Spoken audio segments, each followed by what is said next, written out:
Andrew has to leave. Thank you very much. This is the Standing Committee on Justice and Human Rights, meeting number 35. In the orders of the day, as order of reference of Monday, June 16th, 2014, Bill C-36, an act to amend the Criminal Code in response to the Supreme Court of Canada decision in Attorney General of Canada versus Bedford, and to make consequential amendments to other acts. We have a number of witnesses here today for us in this first panel this morning. I will introduce them all, and then we will have you each give your 10-minute presentation, and we'll do it based on the order that is in the agenda. From Bridge-North, we have Ms. Cassandra Diamond is here. Yeah. Prostitutes of Ottawa, Gatineau, Work, Educate, and Resist, Emily Simons, Chair. The Calgary Police Service, the Chief of Police, Rick Hansen. Welcome. And from Stella, L'Ami de, I don't know how to say the last part. Mamie. L'Ami de Mamie. Robin Menard is a spokesperson for them. And by video conference, all the way from Lisbon, Portugal, we have Jose Mendes Bota, a member of the Portuguese Parliament, here to talk to us about violence against women in the Council of Europe. So let's begin with Bridge-North. You have 10 minutes. Honourable Members of Parliament, Justice and Human Rights dignitaries, thank you for the invitation to speak to this extremely important bill, which will greatly impact the future of many of my friends, their children, and countless other women and children who are trapped in the prostitution industry. Sexual exploitation is a human rights crisis for women and girls. The harm of sexual exploitation extends throughout our whole nation. It begins with the individual, extends to the community, and then to the country. Prostitution and trafficking restrict women's freedoms and citizenship rights. If women are treated as commodities, they are consigned to a second-class citizenship. A country cannot be a true democracy if its citizens are treated as commodities, nor can a true democracy flourish when women who enter this lifestyle as a result of oppression or force are criminalized. My name is Cassandra Diamond. I am the director of a grassroots organization named Bridge-North, a program of Grace Church Newmarket that seeks to help trafficked and prostituted women understand their inherent value and dignity through mentoring and creating opportunities to gain healthy, full, and balanced lives. I stand before you also as a survivor of the sex trade, echoing the experience of hundreds of women who cannot be here today. This is the perspective that I'm speaking to you from. Bill C-36 shows great promise with the preamble and an excellent framework and the necessary perspective to replace the laws deemed unconstitutional by the Supreme Court. It was like medicine for my heart to read. Whereas the Parliament of Canada has grave concerns about the exploitation that is inherent in prostitution and the risks of violence, whereas it recognizes the social harm caused by the objectification of the human body and commodification of sexual activity, whereas it is important to protect human dignity and the equality of all Canadians by discouraging prostitution, which has a disproportionate impact on women and children, whereas it is important to denounce and prohibit the purchase of sexual services because it creates a demand for prostitution, real medicine and a prescription for healthy citizenship. In the preamble, the Canadian government is sending a very clear message to its citizens that it wants safer communities for women and children, and that prostitution is inherently violent and dangerous as a direct violation of the human rights of each person. Speaking from a decade of experience in various capacities within the sex trade, I am intimately aware of the inherent dangers of prostitution, regardless of whether the trade occurs indoors or outdoors. If anything, working indoors offers even less choice to women. Unlike outdoor girls and women who are able to scan, see, and talk to a client before brokering a deal, an indoor woman or girl is lined up and then paraded before being selected by the client. She does not have a choice to say no. Plying the trade indoors often means more pimp control with no place for the person to turn to for help. Concealing prostitution behind doors is more socially accepted because it permits society to ignore the brutal reality that people are being destroyed by it. It allows people to romanticize the idea of prostitution and to be blind to the degrading and dehumanizing treatment of women by the criminals who profit from it. The turning of the head of ordinary citizens helps to reinforce the power of the industry in coercing women.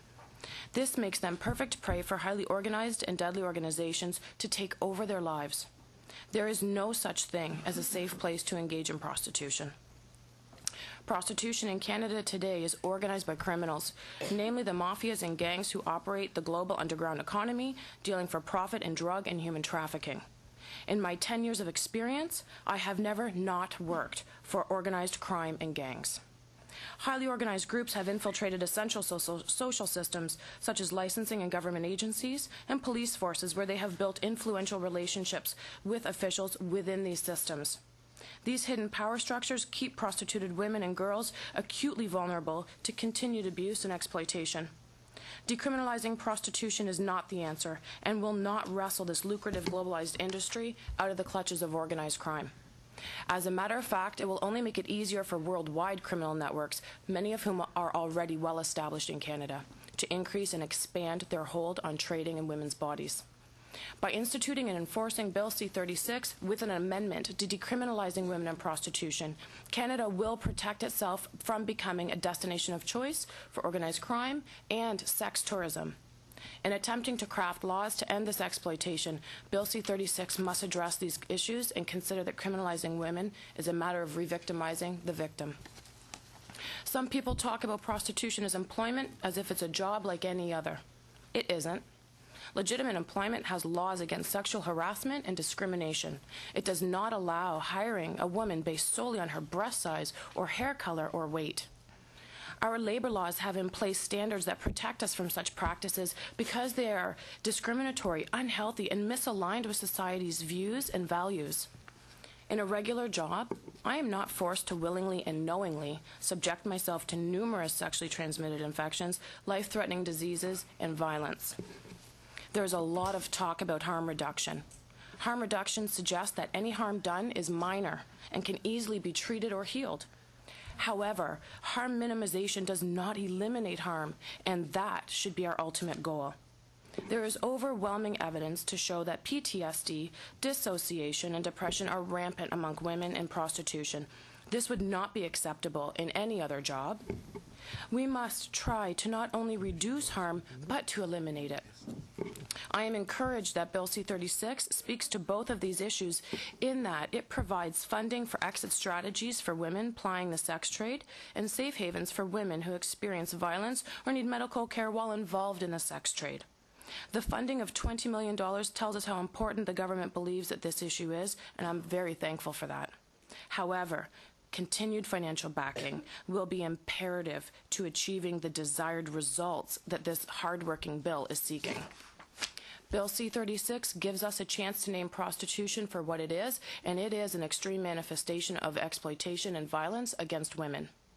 By decriminalizing the prostituted, those who are primarily forced into prostitution, by desperation, or are direct victims of human trafficking and sex slavery, there is public recognition that, by and large, women in the trade are not exercising free will, and there is no criminal intent on their part. By criminalizing those who are exercising control over the prostituted for their own financial gain, the harm to the prostituted is recognized and validated. To be clear, many women in the middle positions of these power hierarchies are themselves victims of coercion and should not be included in this criminalized group.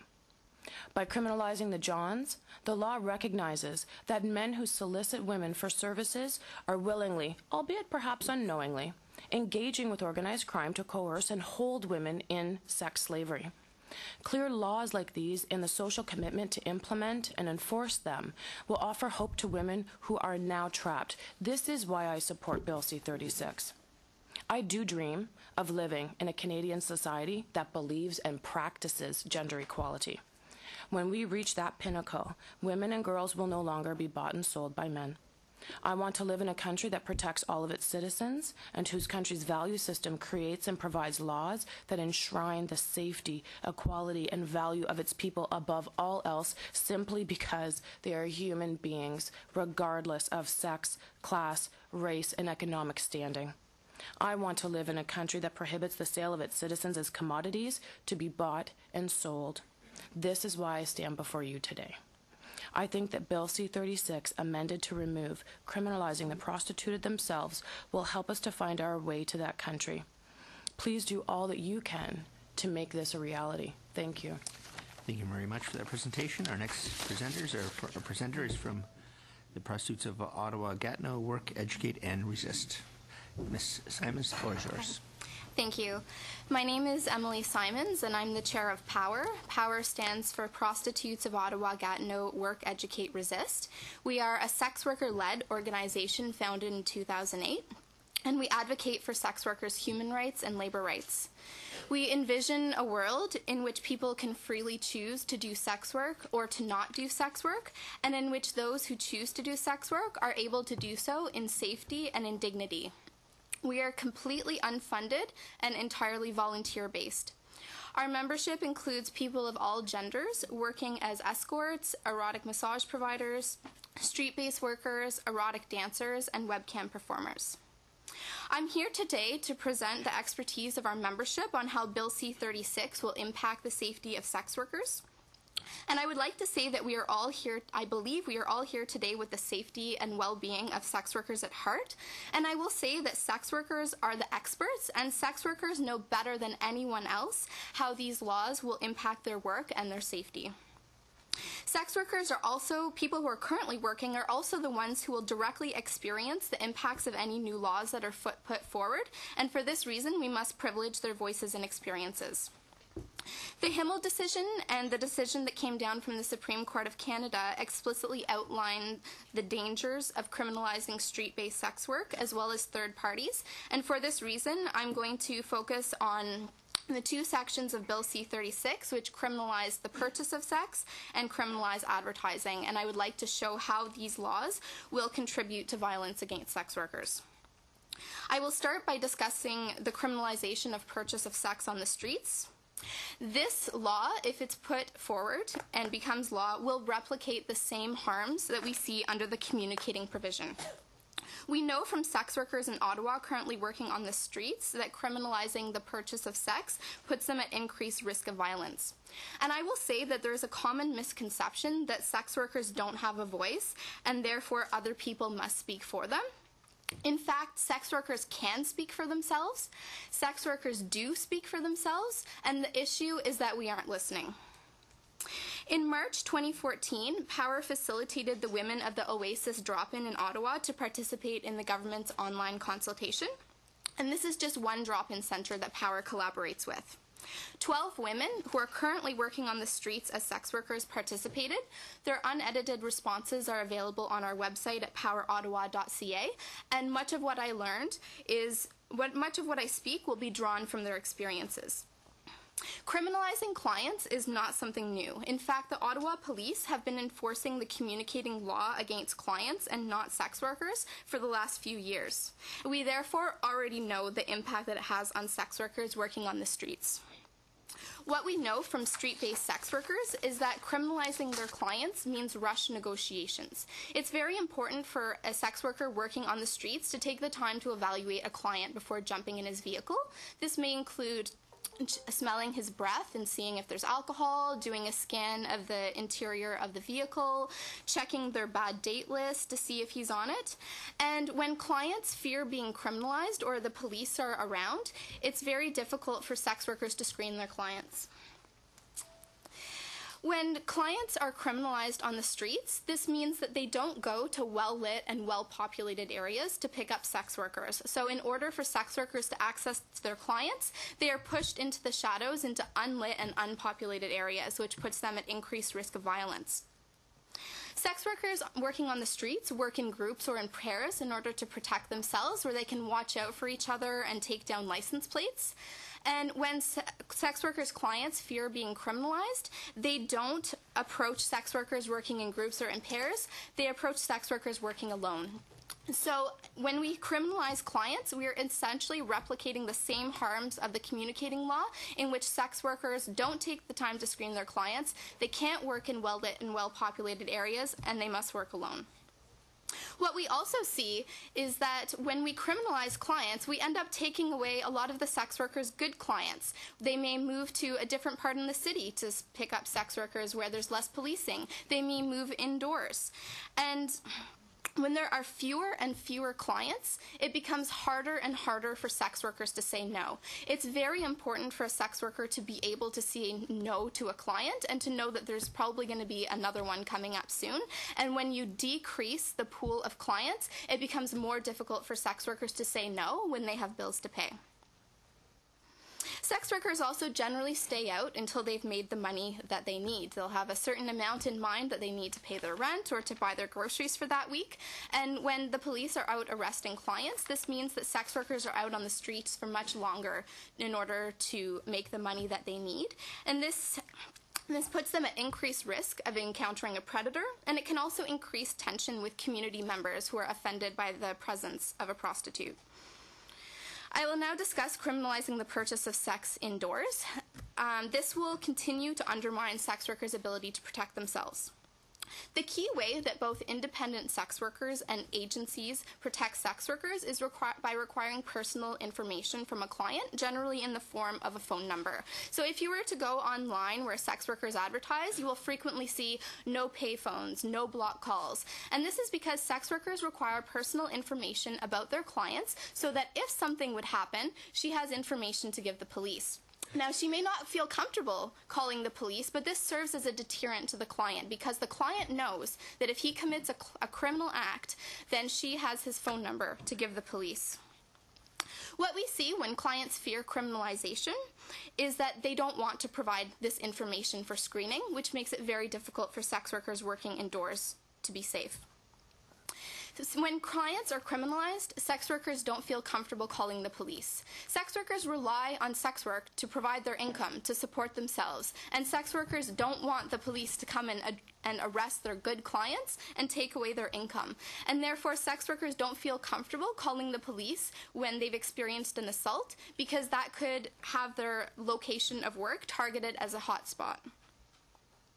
Clients are often the first to know when exploitation is taking place. In fact, here in Ottawa, there is a situation where there were underage girls who were being forced into the sex industry. And it was actually a client who facilitated getting her back home to her parents and facilitated this situation being reported to law enforcement. When clients fear being criminalized, they don't want to report this exploitation to the police because they fear being arrested themselves. I will now move on to talk about the criminalization of advertising. What this will mean for sex workers is that sex workers will begin to advertise in code, both because of the ban on advertising and the ban on the criminalization of clients.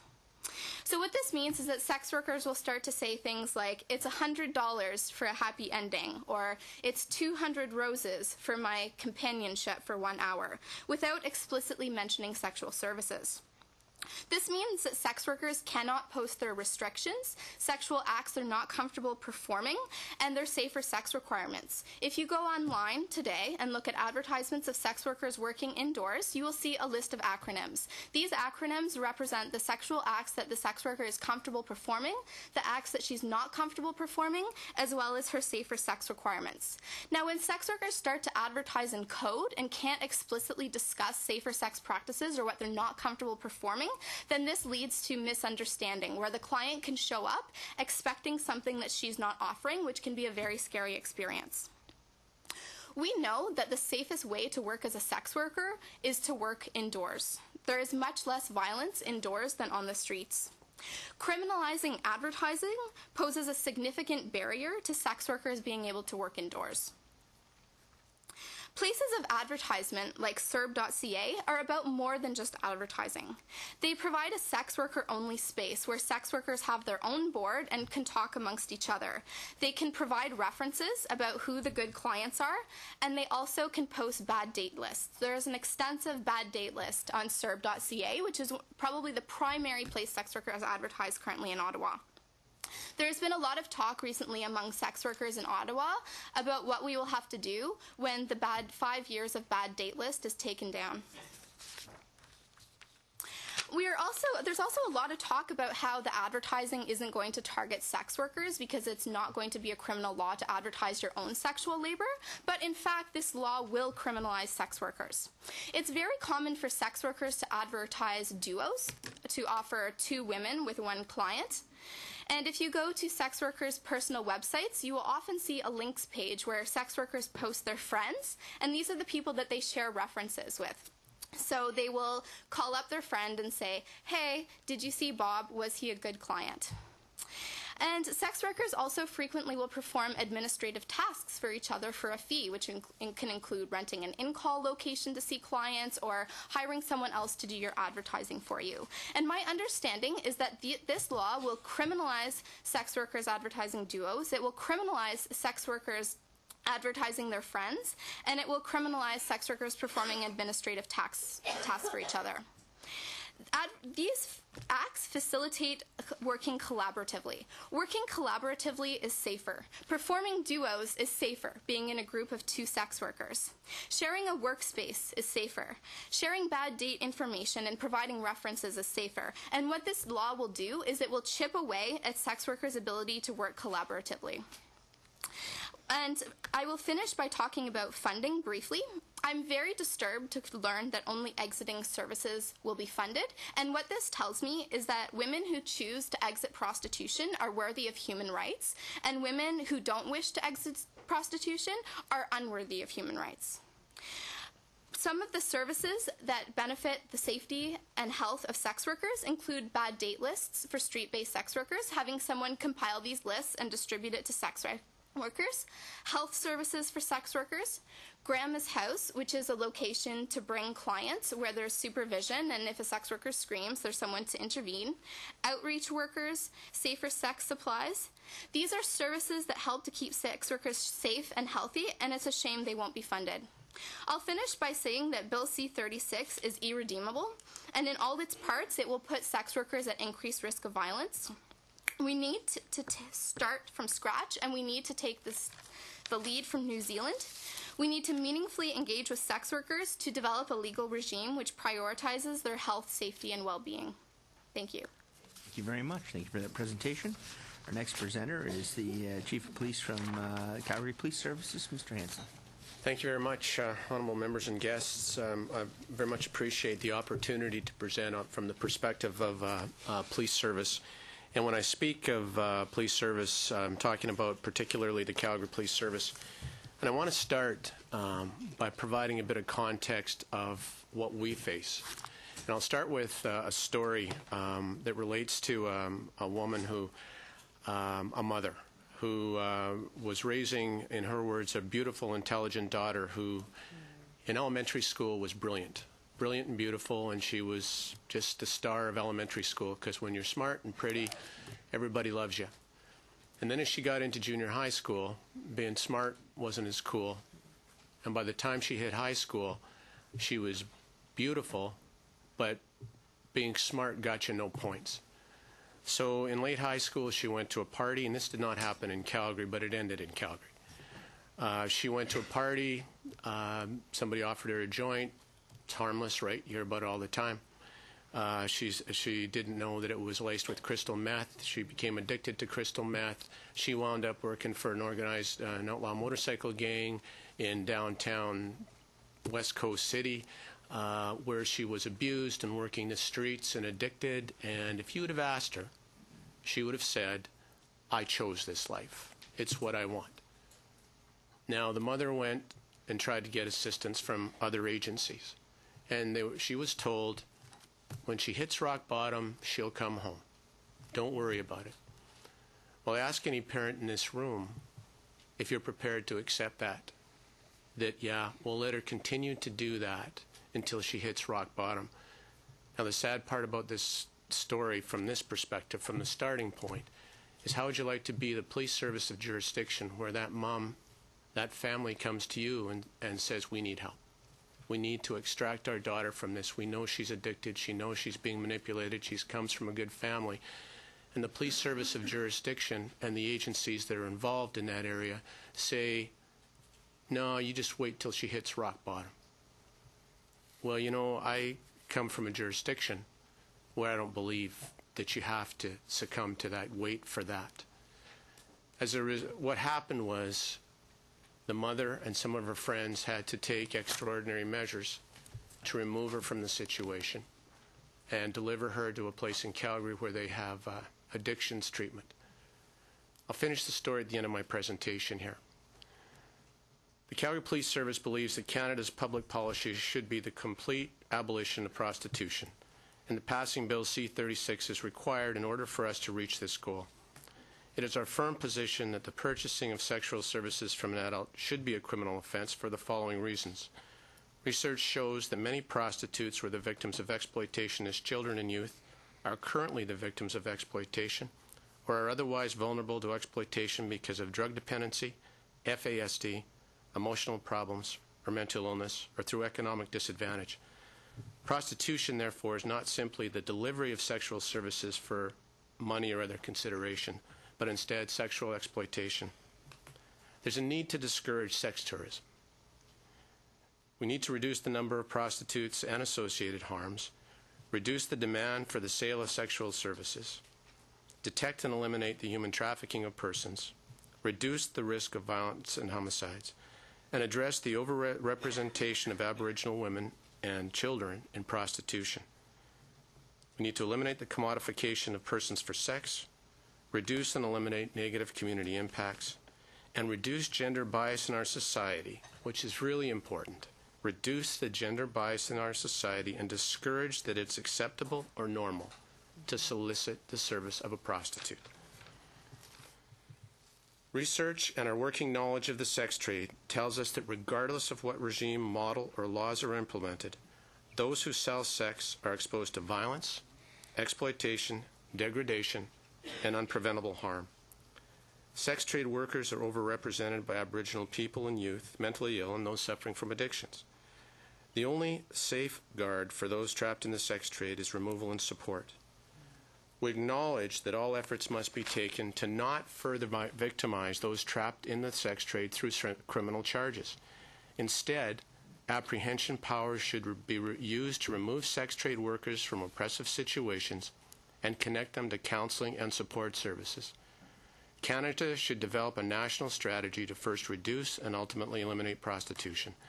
Support services should aim to improve the lives of sex trade workers through initiatives that focus on prevention, education, intervention, and exit. To aid in the aim of this national strategy, law enforcement requires legislative authority to interdict and intervene in attempts to reduce the inherent harms associated with the sex trade and to address the resultant community harm. The legal regime in Canada should not discourage any prostitute who has been the victim of human trafficking, assault, sexual assault, robbery, or other offenses to be able to come forward and report the offense to police or otherwise seek assistance, intervention, protection, or exit. In fact, in a report commissioned by the Home Office in the UK called Shifting Sands, a comparison of prostitution regimes across 9 countries, the authors note, and I quote here, "We also found little strong evidence that different prostitution regimes affect willingness to report assaults. It's more likely that enhanced reporting is the outcome of local climates of trust built between women who sell sex and the state agencies and individual services." I would also like to address the issue of community impact. Communities are negatively impacted by prostitution, and these harms include a reduced perception of safety within communities, increased perception of social disorder, public nuisances such as condoms and needles in public parks, parking lots, and sidewalks, increased noise and vehicle traffic, public sex, unwanted sexual proposition of citizens, and public health concerns. Criminal law prohibitions will continue to be needed to control and reduce these harms. And this is the experience of almost 40 years in policing, where we are unfortunately the ones who have to deal with the issues of strolls when they're in places that are frequented by the public. Economically benefiting from prostitution, other than those for those reasons mentioned in Bill C-36, should be a criminal offense. In order to meet the concerns expressed by the Supreme Court and others respecting the need to eliminate or reduce the exploitation of persons and to enhance the safety of prostitutes, Canada should work with provinces, municipalities, and social agencies to develop a national strategy to reduce and abolish prostitution and improve the lives of those affected through initiatives that focus on prevention, education, intervention, and exit. And here I have to say that the $20 million over 5 years is woefully inadequate. If you were to bring that down to a provincial level, Alberta has roughly 10% of the population, a little more than Canada. That would mean that for a province like Alberta, that would be $400,000 a year for the 5 years. And if you divide that into Edmonton in the north and Calgary in the south and the other jurisdictions, a place like Calgary with a population of 1.25 million people would be dealing with the social aspect of it with the addition of about $125,000 a year. Woefully inadequate. If there's a commitment to deal with this in an effective way, then I think we have to look at the exit strategies and adequately resource them. I want to say that in 40 years of policing, and in a number of those years, even today, there's nothing I enjoy better than walking into schools and talking to kids. And in those 40 years, I've never had a young kid come up to me and say, when I grow up, I want to be a drug addict, a criminal, or a hooker. It never happens.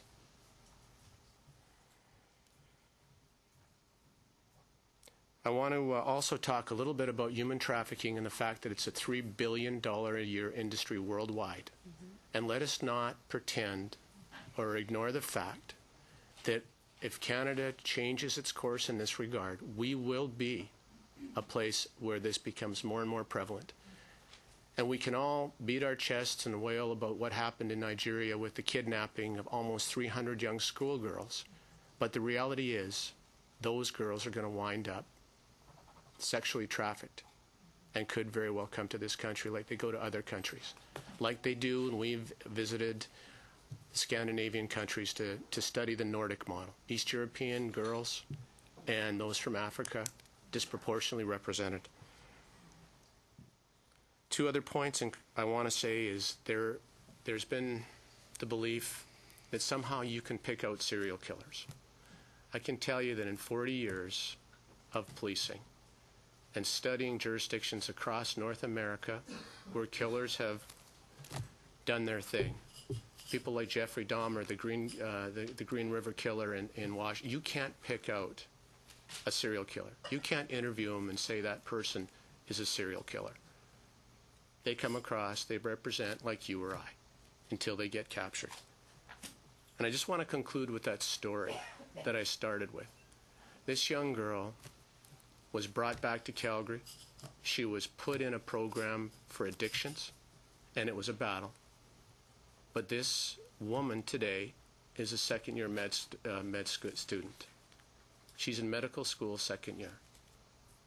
And yet, had her parents not taken steps that technically they shouldn't have had to take, this young girl would be a woman on the streets, and if interviewed today, she would say, of course it's my choice. Of course I'm here because I selected it. I'm not saying that in each and every case that there aren't those that voluntarily choose without being abused or have backgrounds of abuse. I'm not saying that. But our experience is the vast majority of them have, and all we're asking for is the legal authority to intervene in a way that allows us to target organized crime and Johns while using the law as an opportunity to extract and provide services for those who are the victims of prostitution, which are the service providers. Thank you very much. Thank you, Chief, and I do want to thank you for being here. I know there's a significant issue going on in Calgary that your police force is involved in, and I want to thank you for still taking the time to come and see us here today. We now have a presentation from Stella, and Ms. Menard, your floor is yours. Thank you. My name is Robin Maynard, and I'm an outreach worker at Stella. Stella is a sex worker-led by and for sex worker organizations that we offer service and advocacy to Montreal-based sex workers, and Stella has been around since 1995.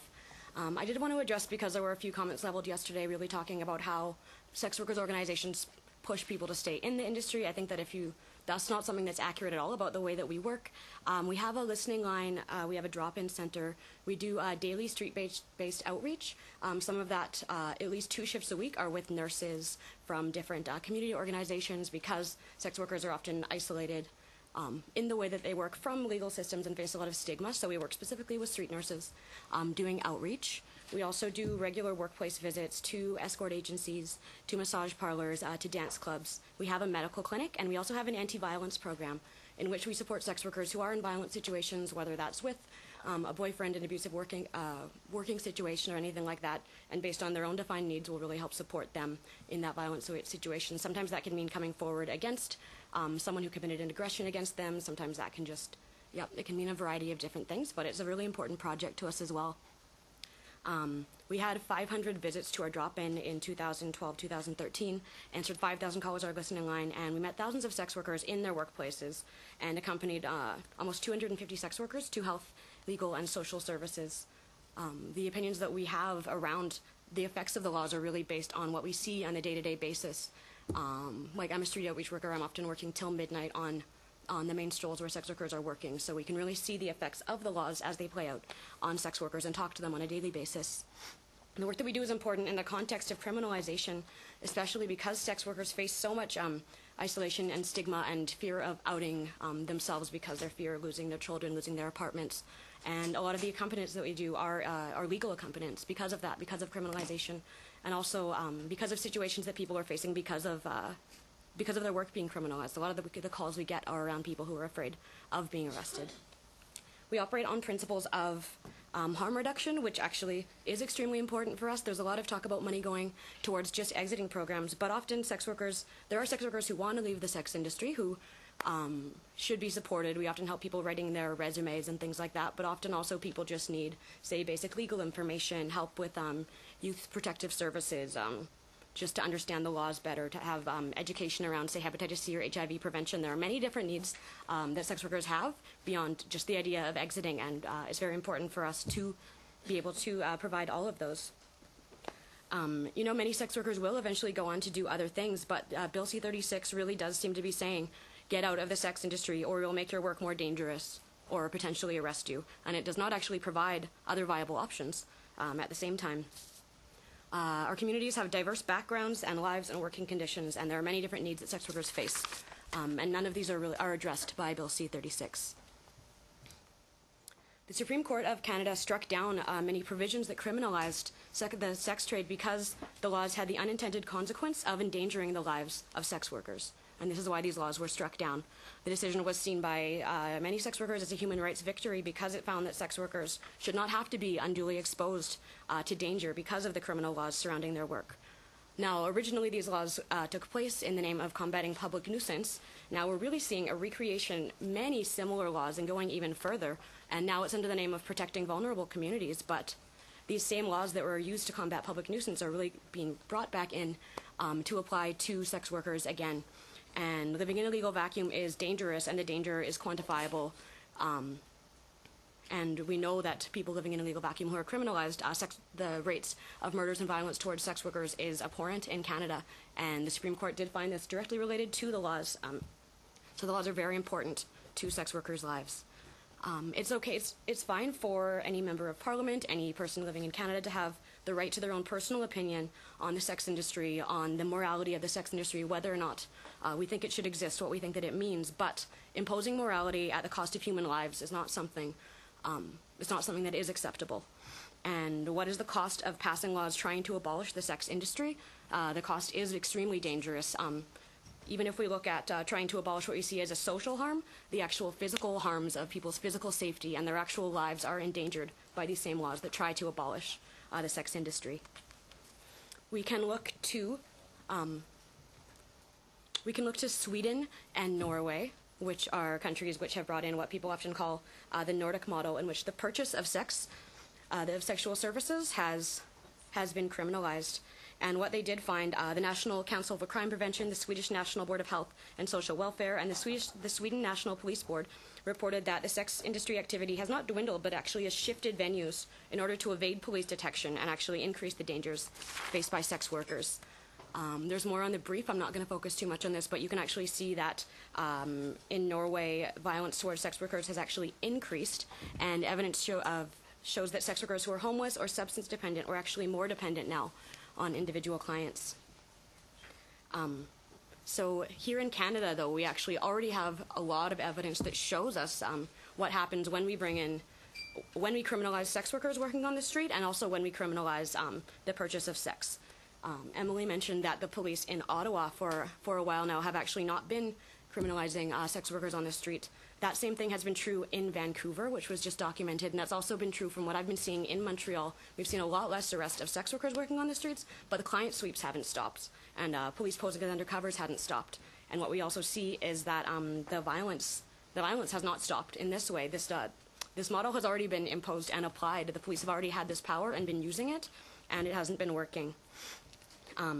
So first, I just want to talk specifically about the law recriminalizing sex workers who work on the street in a public place where there could be minors, which is anywhere. This one is very scary because, as I was saying, sex workers who've been working on the street this entire time have lately actually had a break from the fear of arrest, from the fear of prison, from the fear of losing their children. And for many women I've been talking to, they are terrified of this coming back and all of a sudden having to face this threat again. And I really think that many people have outlined very well what the dangers of criminalizing sex workers on the street is. But what I think less attention has been paid to is also just the ability of criminalizing client-worker interactions. And these have been unambiguously shown to endanger sex workers' lives and safety. There are two different reports commissioned by the Canadian Ministry of Justice in '89 and in 1994 that really showed the direct link between the criminalization of sex workers' negotiations and ability to screen clients, and they show that this caused displacement and that this increased violence towards sex workers. Even when I go out, say, on a street work shift on a Thursday night, when the police are extremely present in, that keeps clients away, and then sex workers end up just moving to alleys to other parts of the city where there's less of their peers around and less people around because they're trying to still seek clients, but this is becoming more and more difficult, and we know that this kind of isolation is what causes danger, is really putting people in danger. In Montreal, our bad clients and aggressors list receives more reports of violence incidents directly after the police do large-scale client sweeps. Over a three-month period where a massive client sweeps in 2001, Stella documented a threefold rise in violent incidents and a fivefold rise of incidents with a deadly weapon. In Vancouver, where there is sort of one of the most mediatized amounts of violence towards sex workers, the Vancouver Police Department had actually already only focused on arresting clients. And what they found in a report that came out with the British Medical Journal Open and also the Pivot Legal Society found that sex workers were still exposed to danger because, again, of this reduced screening time, because they had to move to darker areas. So it's just that the displacement that comes from criminalizing client sex worker negotiations, even if it's just on the side of the client, does put sex workers in danger. And we really need to look at that more than the idea of what it means to criminalize the Johns. If criminalizing the Johns means that people are having to place themselves in danger, then we need to reevaluate the point of that law.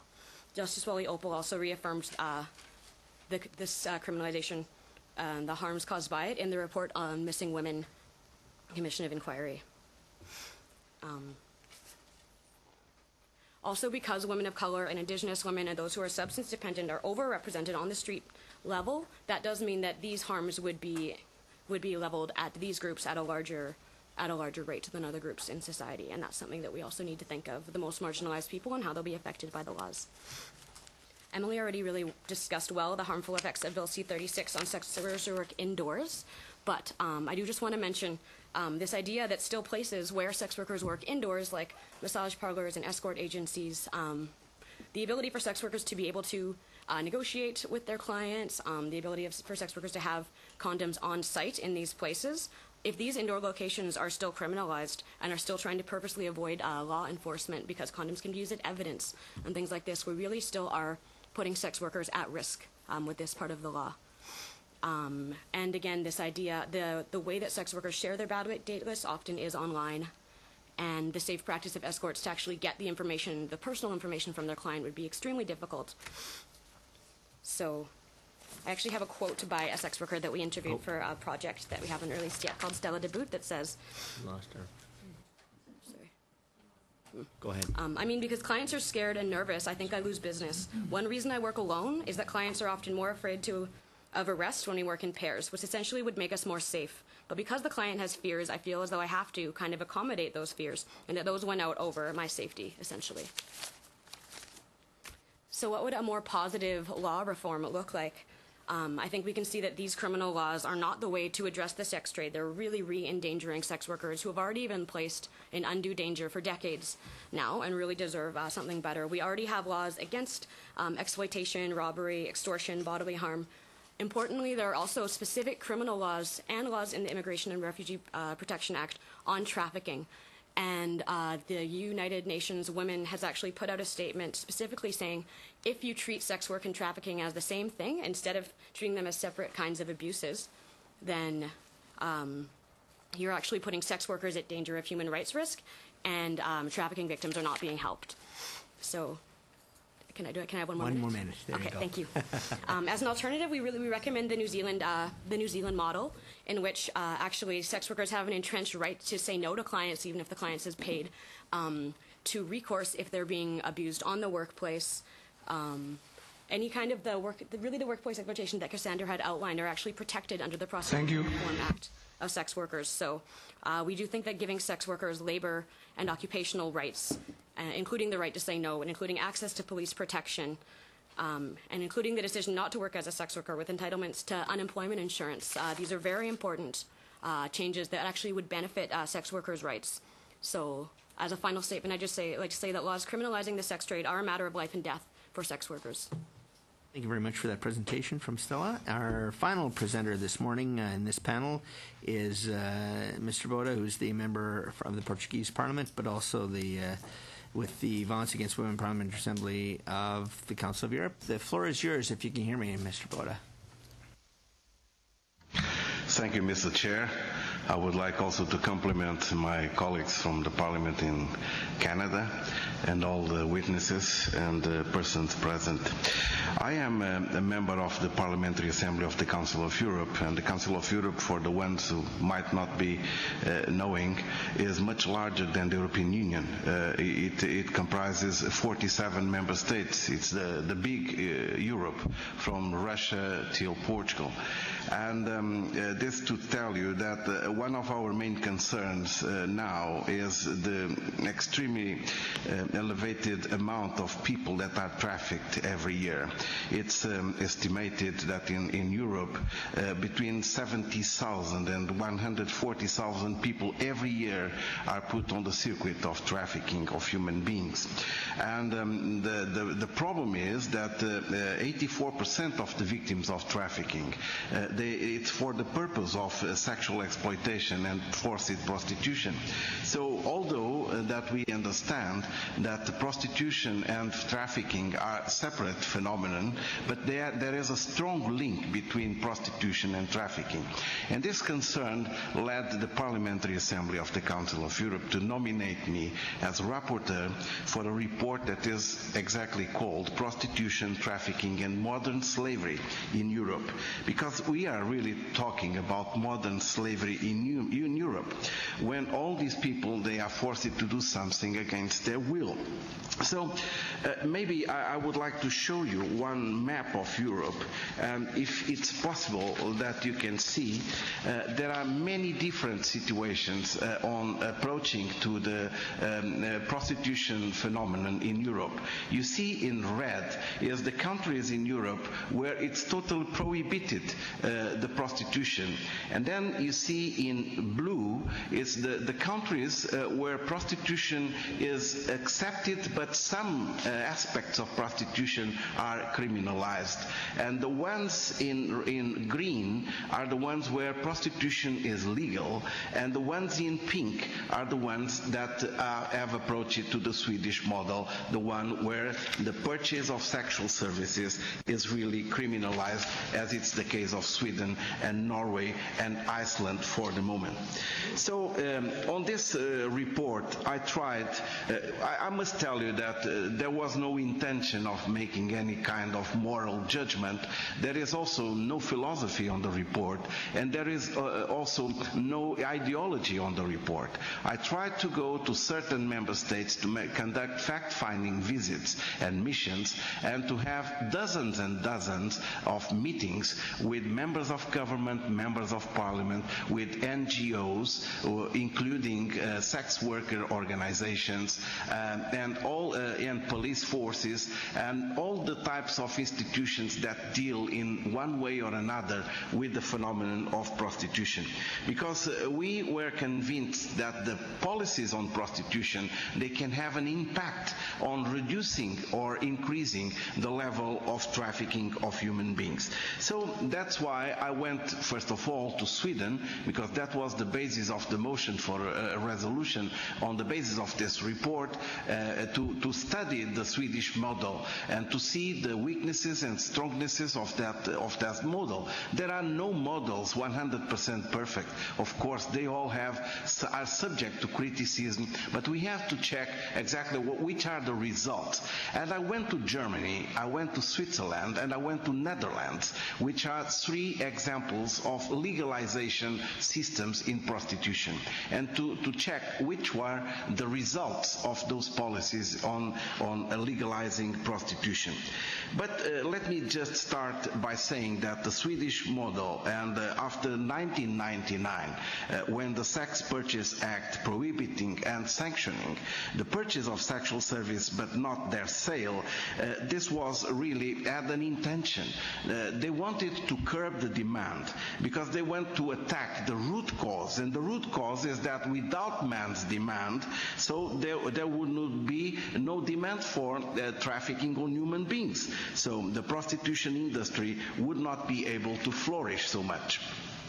So they are taking the basis that prostitution is harmful to women, that prostitution is also affecting the really boundaries of the equality between men and women. It's a barrier to gender equality. And also they think that voluntary and forced prostitution, this distinction, is not relevant. And I must tell you that in the beginning, in 1999, when this Purchase Act was approved, there was a big division in the Swedish society. Some political parties were against, some others were in favor, and the society was divided. So one of the conclusions is that after all these years, since 1999 till now there is a big consensus, or at least the public opinion is very, very large in majority supporting this policy. And on the political forces, I spoke with all of them in the parliament, and they all stand together. There is no division on the political forces. So the results are being appreciated. Of course, there is the criticism that when you attack the prostitution on the street, probably you are making it under the scene or behind the scene, and it would put more danger to the women. But the fact is that there are other ways of checking if this is true or not, if internet is replacing the street. So the other ways is, for instance, Interpol intercepted a lot of calls and intercepts every day, and the calls between the criminal organizations that are connected with the trafficking on human beings, they don't consider Sweden anymore as an attractive country for their business. So this is also some kind of a reality. So the aim in Sweden was really to eliminate rather than regulate the prostitution. They have sanctions, they have administrative sanctions just like fines, and they have prison as criminal sanctions, but it's also important to say that practically no one was sent to prison, because usually it stays on the fines. What they want is to send a strong message to the public that prostitution is not acceptable on their standards. May I also tell you that the number of people that have been trafficked to Sweden, and according to the data available, I will mention the problem of the data, has decreased substantially in Sweden. So let me just tell you that I went to Germany, and Germany introduced in 2002 the legalization of prostitution. And what I heard from many organizations, I heard the following, is that the main purposes of the legalization system, they all failed, because one of the main proposals was to attack the criminal organizations that were behind the scene of trafficking and prostitution, and the result was totally the contrary. And another one, it was to improve the status of prostitutes, and it's absolutely the contrary. The prostitutes are no longer checked, neither on health, neither on safety, so it's all, even the police has no access to the brothels. The industry has totally and tremendously expanded, and now it happens in Germany some things that I think on the perspective of human rights we should not accept, that human beings and women especially, they are treated like that. What is called the gangbangs and what is called the flat rate, and that is described on the press, on the media. I had a lot of articles about it, and it's really unacceptable that one man can pay by 70 euros or 100 euros, it can have sex with as many women as he wants to. And at the end, there are some who make comments just like that the women are not in good conditions to have sex. Of course, there are no timetables, there is no limits, they don't have a home, they live in the brothels. So this is the situation, and that was confirmed by many people, either on the political side, either on the NGO side. Of course, we have the sex workers organizations, and they all say and claim they have the right, and this is some kind of right to choose prostitution as a way of being. But the problem, in my conviction, of after these meetings, either in Sweden or in Netherlands or in Germany or in Switzerland, my conviction is that those associations of sex workers, they really do not represent what is the reality in Europe, and I mean it, it's in Europe. I'm talking about the European experience. And what happens is that in reality, the greatest part of prostitutes nowadays in Europe, they are trafficked. They are against their own will. Many of them are illegal, and they are not represented by these sex workers organizations. That is the problem. They don't have a voice. If you look to the advertisements, it's very easy to understand.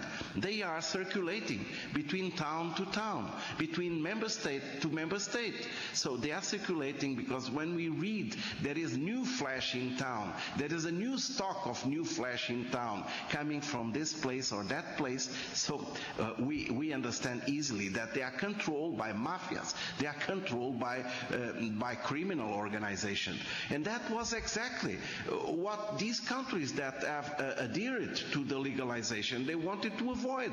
Look, Netherlands, for instance. In Netherlands, you see Amsterdam, Rotterdam, The Hague. You see the mayors, they are reducing the number of licenses for what is called the red district light, those windows where the women are presenting their product. And look, when the police in Netherlands made a report, and they are saying that 90% of the famous red light district in Amsterdam is totally controlled by the criminal organizations, this is totally the opposite of the intentions when they legalized in that country the prostitution. So, of course, I'm doing a report. Yes? Can you summarize? I'm doing a report. Yes, I will summarize.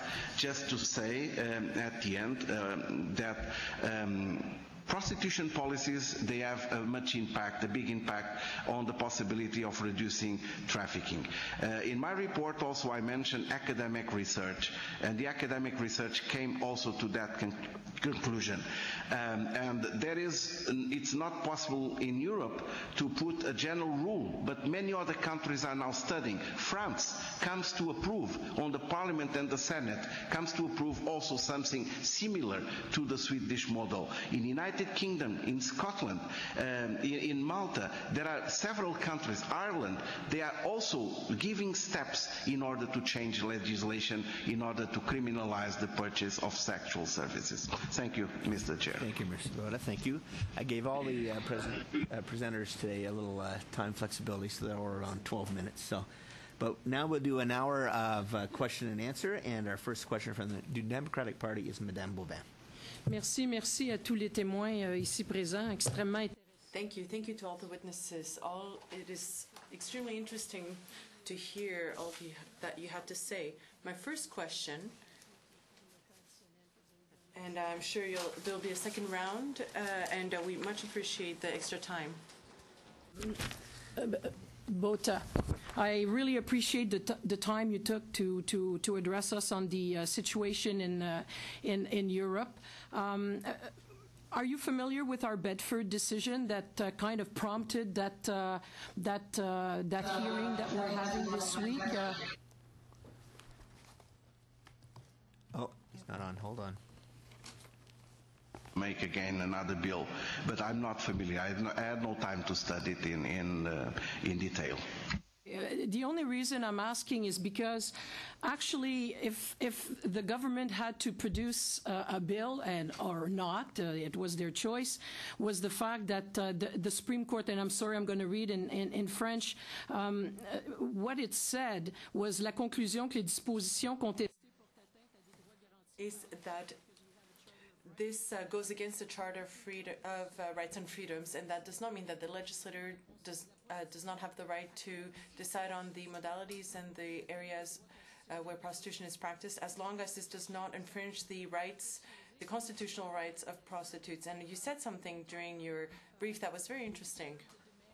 And my question, and I think it is the one, actually the $20 million question, is how do we curb the demand while at the same time making sure that the sex workers are safe? Have you studied that aspect in any shape or form? Because we are in front of that situation.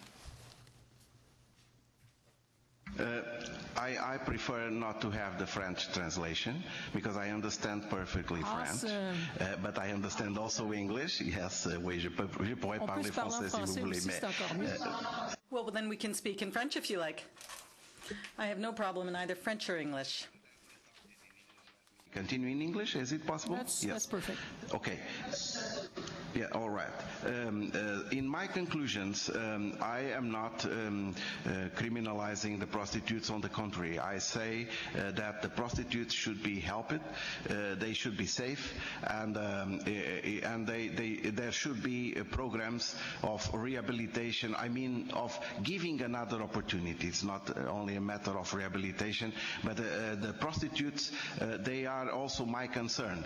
I treat them as human beings. They must be treated as human beings, but I believe that the success in Sweden, it was more just like a social success. I mean, the men, they were feeling, first they were convinced that they should not do it, and secondly, when they get the fines by mail, it's some kind of social penalization, because the whole family knows, or the whole colleagues in work, they know, and they don't want to be connected with that kind of activity. So I believe that after I have studied, look, I'm not saying the Swedish model is the most perfect, and I'm not saying also that the models in the countries of criminalization or of legalization, I'm sorry, that they are all bad. No, in Netherlands they are treating well the prostitutes in certain areas. The problem is there is not a national policy.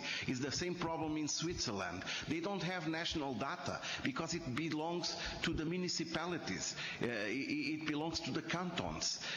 They don't have statistics, and that is one of the main problems. We need to know better the phenomenon. National-wide statistics that might be comparable. But in Sweden, I get your point. I get your point. Thank you. Okay.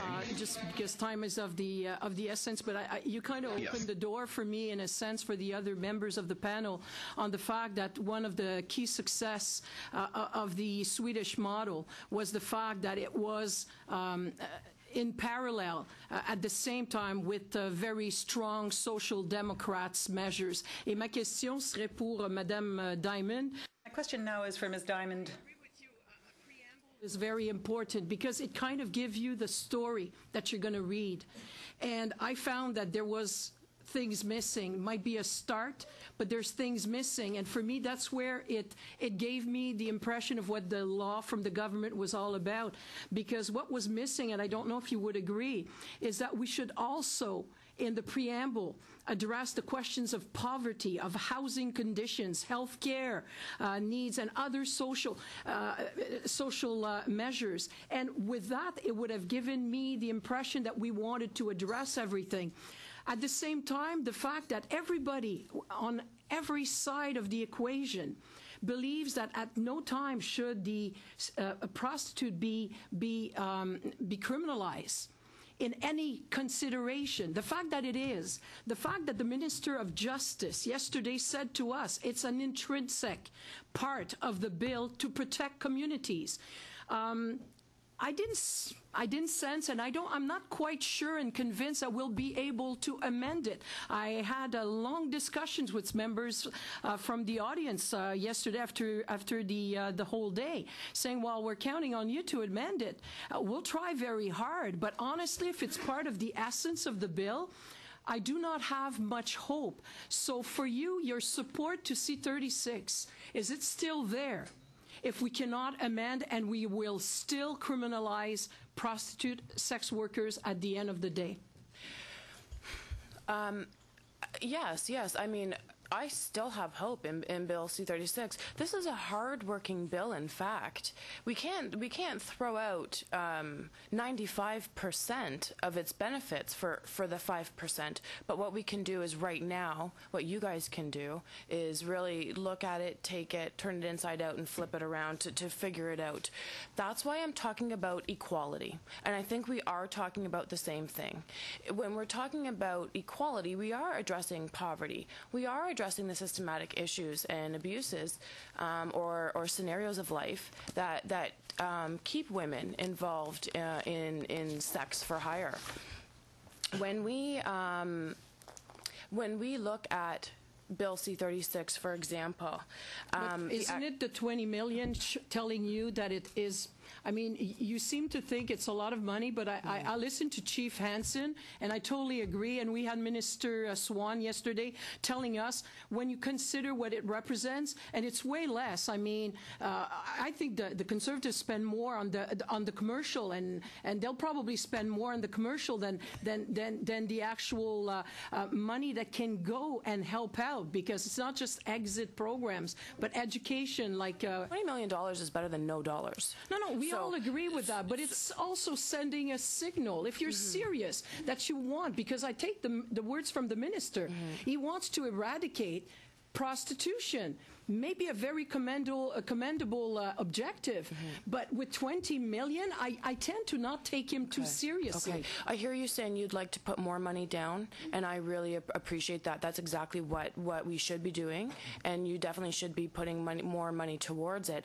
But that money, we need to change perceptions of society. Huge public education campaigns. Totally. We need equal police training. We need to have the laws of the land applied equally, instead of having pockets of policing services who are advocating already Nordic model style law in that they are not criminalizing the prostituted person or the trafficked person, in that they are in effect criminalizing the Johns, which is very refreshing to me. In my 10 years, I have never seen a man arrested for the purchase. I agree with you, and I think we would like more money for the cops also to be able to. Time is way past. Thank you both for those questions and answers. And the next question from the Conservative Party, Mrs. Smith. Thank you, Mr. Chair. My first question is going to be directed to Cassandra.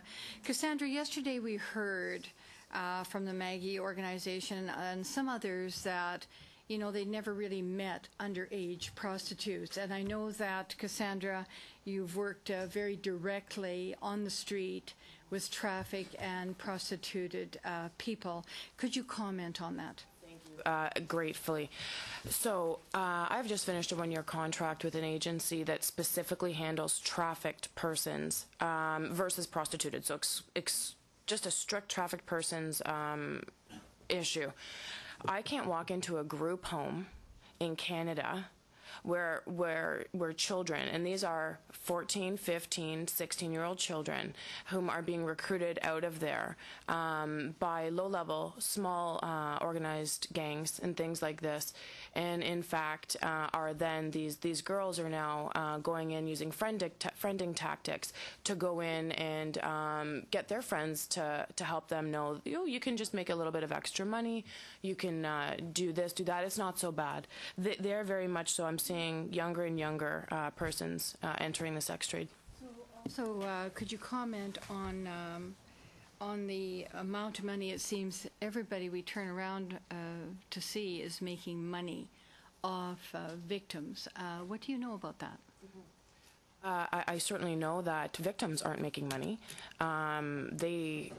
A lot of the women that I'm working with, they're exiting the sex trade as broke as they entered, except for, of course, with the addictions that they're coming out with other issues that they're socially facing. But in fact, they're not coming out with money. So the people who are making money are certainly organized groups of people who are facilitating large-scale brothels in the Toronto area. I'm from Toronto. So this is the area I'm speaking about. They're certainly making the money. Other than that, it's not the women. Thank you so much. And I would like to speak and ask some questions now of, I guess you're the Chief Hansen, right? The Calgary Police Service has, I have to congratulate you and the Calgary Police Service. They are doing amazing work in the terms of human trafficking and this whole issue. And you coming here today, your thoughtful comments mean a great deal on this committee. I have a couple of questions. You were talking about the exit strategies and the need for more money, and that has come out very comprehensively. You've also talked about the overrepresentation of Aboriginal women and the need to reduce the gender bias in our society. I thought that very compelling because 10 years ago we would not have heard that from police forces. Can you expand a little bit more clearly on what you've seen on the streets in terms of, number one, underage women, girls on the streets, and also about the idea about how women are expected to be treated and accepted this kind of involvement in the sex trade.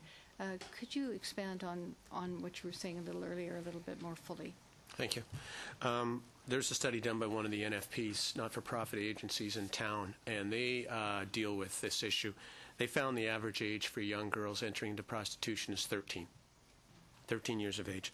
And I want to talk a little bit, it's ironic that I've been around, as I say, I'm not bragging about it, trust me, but almost 40 years in policing.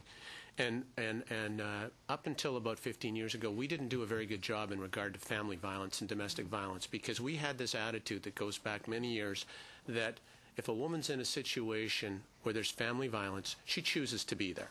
It's her choice. Well, you know what?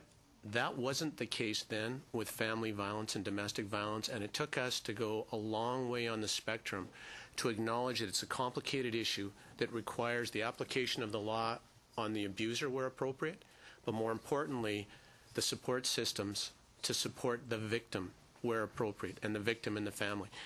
And the discussion around this is very similar. I believe strongly, and from observing not only but our own experiences in Calgary, but also reading studies, when you just are out there and seeing the disproportionate representation of members of Aboriginal women, when you see that there's addictions issues, when you see that there's issues of mental illness, and for too long, policing has focused on the symptoms, put them in jail, instead of focused on the people that are. For the first time in Canadian history, we are saying arrest the perpetrators who buy sex. Do you think that is helpful in terms of getting some control on this? Okay, and that's a really good question. Absolutely, because unfortunately, it's a wink, wink, nudge, nudge situation. Young men are growing up to think that it's a rite of passage to solicit a prostitute and do whatever you want to her because you're paying for it. And it's a wink, wink, nudge, nudge. It's really okay. And if you get caught, well, you know what, the consequences all. None of them expect to get caught. So it's changing attitudes. And we heard yesterday that one group was saying that they deal basically with people 18 years and over. With your, I've worked personally with victims for a very long time, and I would question that. I just don't know how you feel about that, though. About the which part? How old do you see these people on the streets? Like when, are they all adults? Are there some youth? What happens? Well, fortunately, we've got some really good provincial statutes that allow us to intervene if they're under 18. But the reality is, if they're 18 years and one day, our hands are tied. Yeah. And when you recognize that you need some additional, just like in drug court today, when a charge for drugs means you're starting on a road to recovery because you use the charge to leverage that for treatment, and then you can give people their lives back. We are saying that the same, having the criminal code to support you as a tool to extract and then put into treatment programs is something that's going to benefit the individual themselves, the victim. So I want to ask both. Last question. Last question, very quickly, both you and Cassandra. Maybe I'll start with Cassandra. Cassandra, did the Johns ever ask you, or do they ever ask their people that they're having sex with how old they are? Certainly not. As a matter of fact, their needs are what are important. That's what the purchase of sex is about, is that they're purchasing 100% of what they want and getting, by purchasing 0% of what the other participant wants. And Chief Hansen, can you just make comment? Our experience is that they will occasionally ask because they know the significant consequences if they knowingly have sex with an underage woman. Thank you. Thank you for those questions and answers. Our next question from the Liberal Party is Mr. Casey. Thank you, Mr. Chair. Welcome and thank you, witnesses. Good afternoon, Mr. Mendes-Bota. I'd like to start with you, sir. In the law that we are presently examining, there is a provision which allows for a criminal sanction against those communicating in most public places for the purposes of selling sex. Based on the work that you've done in Europe, what's your view of criminal sanction against people communicating for the purpose of selling sex in most public places?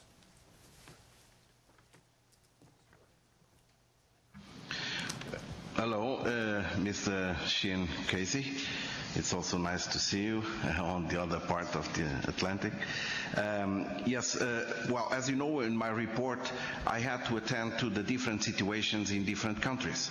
And so I have to assume that the sovereignty of a state to decide which kind of prostitution policy he wants, so I had to respect that. But if you ask my opinion and my feeling and my conviction, after all that I have seen and heard, I think that all type of advertisement should be criminalized. All type, direct or indirect. And the communication of the offering of sexual services, of course, if we go on the sense that to criminalize all aspects of prostitution, that has to be criminalized. If we go on the sense that we only criminalize the purchase of sex services, then we are criminalizing only the clients. So that is depending on the situation. Is that what you wanted to? Not really. One of the things that you said was that you do not think the criminalization of the sale of sex is a valid approach. It risks sanctioning those who are forced into prostitution by others or their personal circumstances, and dissuades victims of trafficking and exploitation from reporting it to the authorities. That's in paragraph 28 of your report. And the recommendation in your report sets forth best practices not just for member states of the Council of Europe, but also for observer states, of which Canada is one. And in your recommendations, there is nowhere in your recommendations that you suggest that a best practice is to criminalize those who are selling. And that's what we're being asked to approve. Could you comment on that, please? Yes, in my recommendations, I take position very clearly in favor of the Swedish model, which criminalizes the purchase of sex. So that means an option.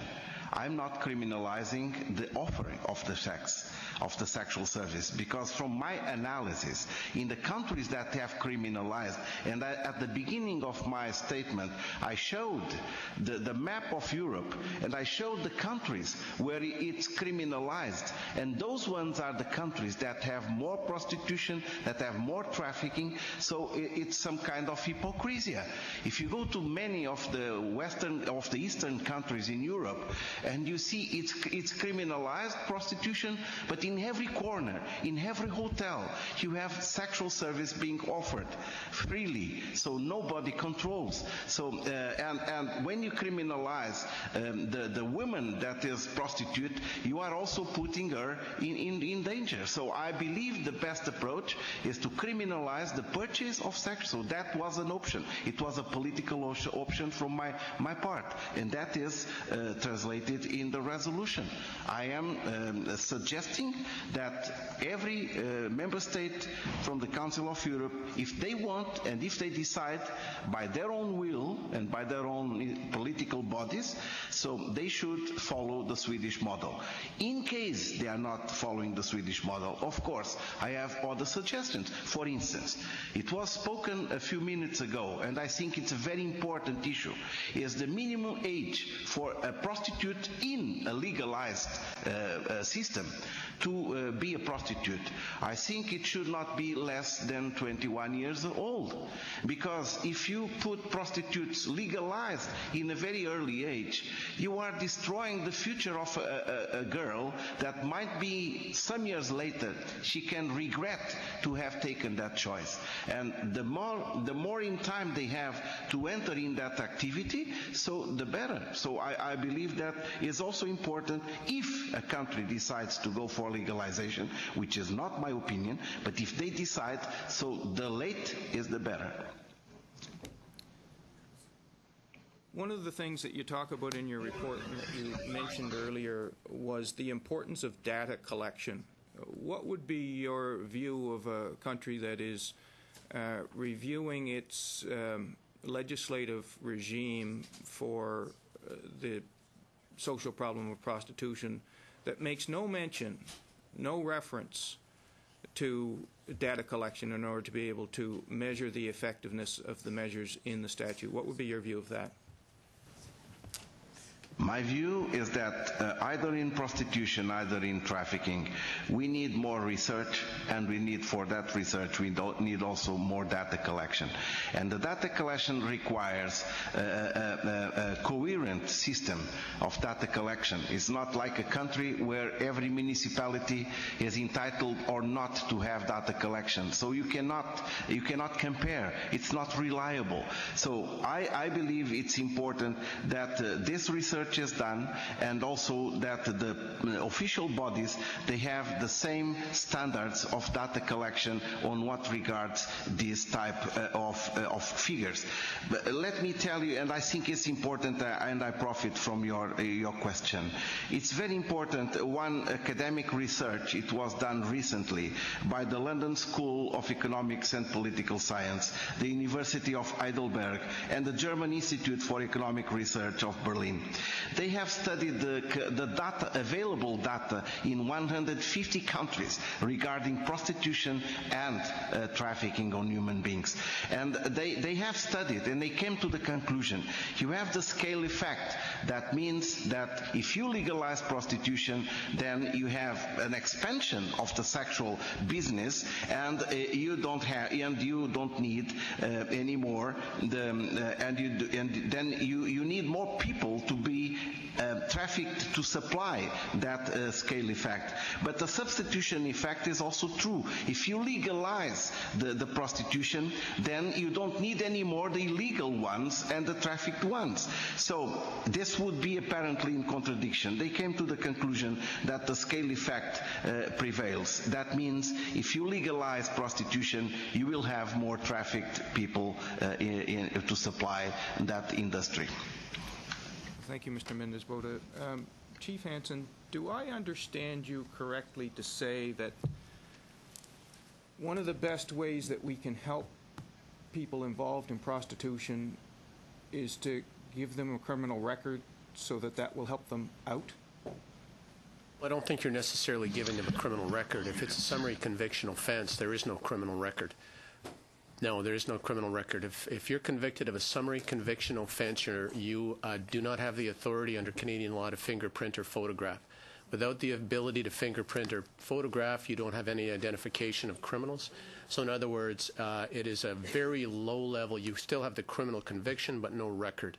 So what you've got is this ability to use a criminal contravention to leverage that into assistance for that individual, and it's used for all kinds of criminal court processes now. Alternative measures, allows the laying of a criminal charge in such a way that when it gets to court, there's many options available that will preclude any kind of a criminal record, and that's why we're saying that to take the supply side and use this law to assist in extracting those who we know need additional help or assistance or are looking for an opportunity to get out, who we know that if you provide support services, you're giving them an option to extract themselves from something that's inherently dangerous and unhealthy. Chief, I'm shocked that you would say a summary conviction offense does not result in a criminal record. It takes 5 years to get a pardon. Well, that's the question and answer period. Our next questioner is from the Conservative Party, Ms. Ambler. Thank you, Mr. Chair, and thank you to all of our witnesses for coming to see us today. Let me begin, Mr. Bota, by welcoming you and saying it's nice to see you again. I attended your presentation in Strasbourg at the Council of Europe on your report, and I appreciated that, and it's great to see you again and hear about your work and what's going on in Europe and the comparison. We really appreciate that, and it's very informative for our study. I do want to point out, just to continue with something that Mr. Casey was asking about, just to let this committee know and those who are watching that data collection on the numbers with regard to human trafficking are a strong part of the National Action Plan on Human Trafficking that was recently passed in this Parliament. So absolutely we agree that that's something that's very important. In order to be able to understand the issue and to properly legislate, we have to know what the numbers are. I'd like to ask you, Mr. Bota, about Germany and the German example in particular. And I'm wondering if you believe that less regulation in prostitution leads to more or less underground. I do hear from proponents of legalization. They believe that if it's legalized, the government can then tax it and regulate it, and that having it all above board and visible is a result of legalization. That's what happens when we legalize. Do you agree, or do you, or have you found in the German example that in fact prostitution, that it's the other way? Is it more visible and better for prostitutes, or is it driven underground, and is there more organized crime? Which is it? Hello, Mrs. Ambler, it's also very much pleasure for me to see you there. I hope we will see you in the next section in Strasbourg. About your question on Germany case, let me tell you the following. In Germany, it's estimated that they have about 400,000 prostitutes working. And 1 million clients a day. These are the estimations. Of course, there are no data that we can assure it's the right figures. But one figure is correct, is that only 44 sex workers are covered by social insurance. That means that they are registered on the official social insurance. So you see the difference is that according to the law, they should be covered with a lot of health assistance, with social security assistance, and to be treated as another business as any other else. But the reality is totally different. The problem in Germany, or one of the problems, is that the regulations, they should depend on each Länder. So every Länder and every municipality deals with the problem of prostitution only with one concern, is where do we put that activity to make no socially effects on the community. That, let's say, they are choosing the best place where they cannot see, where they cannot hear what's going on there. So this is one of the problems, and that affects also the collection of data. But in reality, the women, and this is also in that study and that research I mentioned some moments ago, it's also proved there, is that the situation of sex workers decreased in quality, in assistance, in all ways after the legalization. So it was totally the opposite. And the result is this: 44 women sex workers are registered on the official social security in Germany. Thank you. Thank you very much. I have I think what will be a quick question for you, Emily. I want to ask you how many sex workers you represent, and if they represent all ages. We've heard that the chief of police in Calgary tell us that the average age girls get into prostitution is 13. We've heard Cassandra from Bridge North tell us that there's no safe place to be a prostitute. I'm wondering how many you represent and what age range they cover.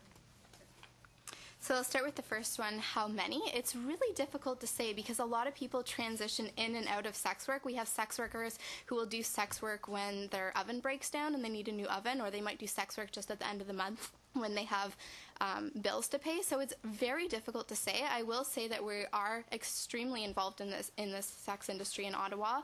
We have numerous members who are working indoors and are active in the boards and in sex worker only spaces.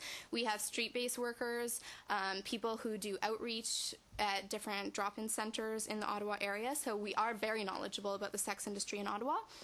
And I'm not sure what research you were referring to, but when I looked at the research in the factums filed in the Bedford case that showed the average age of entry into prostitution was 13, I actually looked it up into a little bit more detail, and that was research on underage sex workers. So the sex workers who are underage entered at age 13. Underage prostitution absolutely happens, and I think that it happens because of social issues, lack of support for underage workers, poverty, drug use, and these are all social issues that need to be addressed in addition to sex work. As I mentioned at the beginning, we don't want anyone to do sex work when they don't want to be, and this is where sex work intersects with other issues. But I think that often the number of people working in sex work underage is grossly overrepresented. If there were 10 in Ottawa, would that be, like, would you want them to be represented, or would you just want that number to be 0? I'm sorry, I'm not understanding the question. I would say I'm not worried about the fact, I'm not worried that underage sex workers are not represented by an organization. I'm worried that there are any, that they exist. So while I appreciate that you want to help sex workers do their work safely, I guess I would represent the line of thinking that believes I wish it didn't, it weren't there. And so I do understand, and we've heard that, this problem will never go away. I just, I think that we should work to eradicate it. And so I guess I'll ask you the same question I asked another organization yesterday. Do you, is your end goal eradication of prostitution, or is it more just believing that it will never go away, so let's make it better? Sure. I would say that our ideals are neither. We sorry, can you just repeat the last part? So the question was, ideally, would it be eradicated, or? Yeah, is your, okay. Yeah, is giving support, I'll try to phrase it differently. Right. Is it more a case of stopping the activity, or is it just about reducing the stigma? I think that you never ever help someone by taking away an option, and I would never want to take away the option of sex work from someone, but I would want to create more options so that everyone can make the decision whether they want to do sex work or they don't want to do sex work, and in which people who do sex work can do it safely. But I have no desire to see the sex industry flourish, and I have no desire to see it eradicate. I wish for people to be able to make their own choices. Thank you very much for those questions and answers. Our next questioner from the New Democratic Party is Madame Clay. Merci beaucoup, Monsieur le Président, et merci.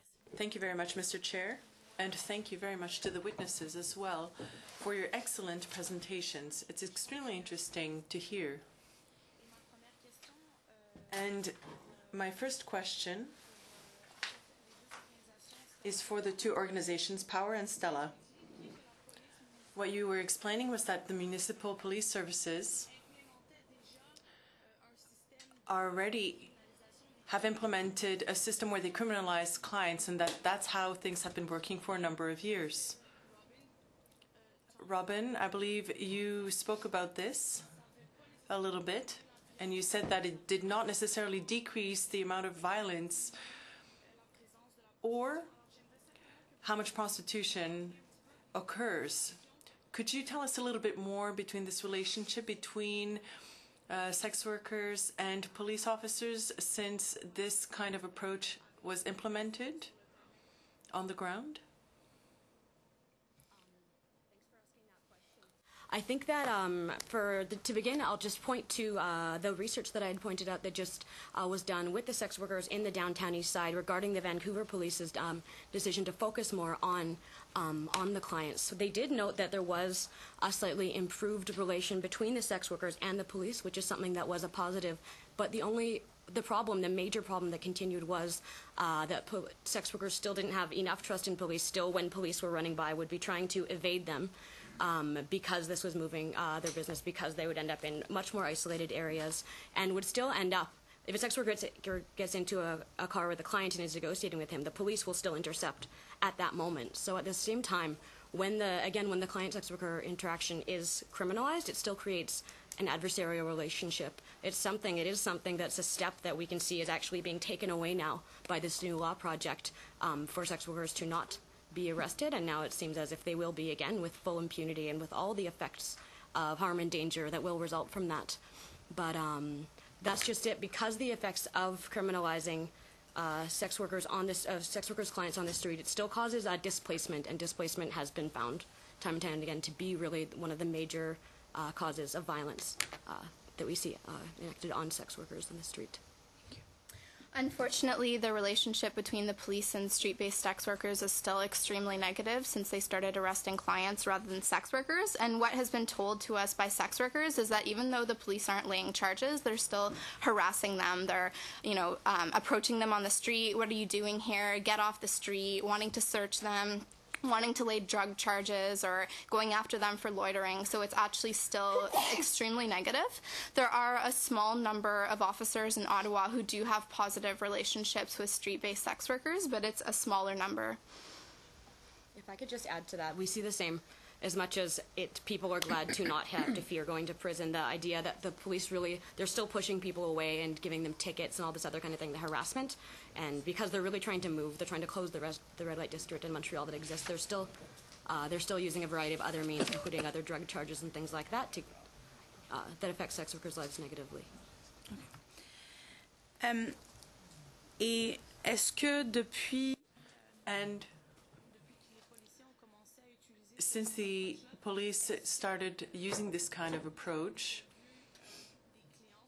have you seen any clients being arrested? Have any charges been brought? Any convictions? How has the police been using this new approach? How has this been applied really in this, on the ground? Have there been arrests? How exactly does it work? Something that's new. The criminalization of clients came in, was it in 1985 with the communication? In 1985 with the communication law. So this criminalization of clients isn't something that was a new policy. It was just to focus less on the sex workers for communication. We do always see, there's always been an imbalance. There are many less clients that are arrested than sex workers, and it's always been that way. But you do see the police patrolling the strolls that are still displacing people because clients are afraid to go there when the police are patrolling and things like this. So as much as the convictions, because it's always been unbalanced and more focused towards sex workers, even if it's not for sex work charges. I don't know if you want to add to that. Sure. From what we know in Ottawa, the number of clients approaching sex workers on the streets has not gone down, and I just know this anecdotally. I don't have any research to back it up, but clients are displaced for periods of time while they're conducting what they call the street sweep. So for that period of time, they may move to another location, but it certainly doesn't change it long term. Okay. My second question would be for Mr. Hansen, and because at the end of your testimony you clearly said that prostitutes will not have a criminal record under this new law. So, but according to the law, the Canadian law for criminal records, it clearly states that it's like to get a suspension of your criminal record, it's 5 years for, and I'm gonna cite it in French, sorry, pour l'infraction qui est punissable. For an offense, for summary offenses. Wondering that I clearly know that in Quebec, when you get arrested, you have to go to the police station and give out your prints. I'm sorry, I'm not from Alberta, so I don't know how it works, but so you've never arrested a prostitute, so can you say that any prostitutes never had a criminal record and had to give out their prints? Because I know for a fact that it is not true that they won't, if they get arrested and get recognized guilty of an offense, that they will end up with a criminal record. Okay, and that's an opportunity to clarify for this whole issue. The Identification of Criminals Act under the Criminal Code is very specific. If you're charged with an indictable offense, you will be fingerprinted, you will be photographed. Full stop. If it's a dual procedure says that you may be convicted of an indictable offense up to 2 years, 5 years, 10 years, or summary conviction. For dual procedural offenses, you are fingerprinted and photographed. When it goes to court, a determination is made by the Crown whether they want to proceed by indictment or summary conviction. Regardless, your fingerprints and photographs have already been taken, and there's a reason for this. If we arrest somebody today in Calgary and they're in Montreal, and somebody by the name of Rick Hansen gets arrested in Calgary, and then somebody that by the name of Rick Hansen gets arrested in Montreal, how do you know it's the same Rick Hansen? Because I can tell you there's lots of them.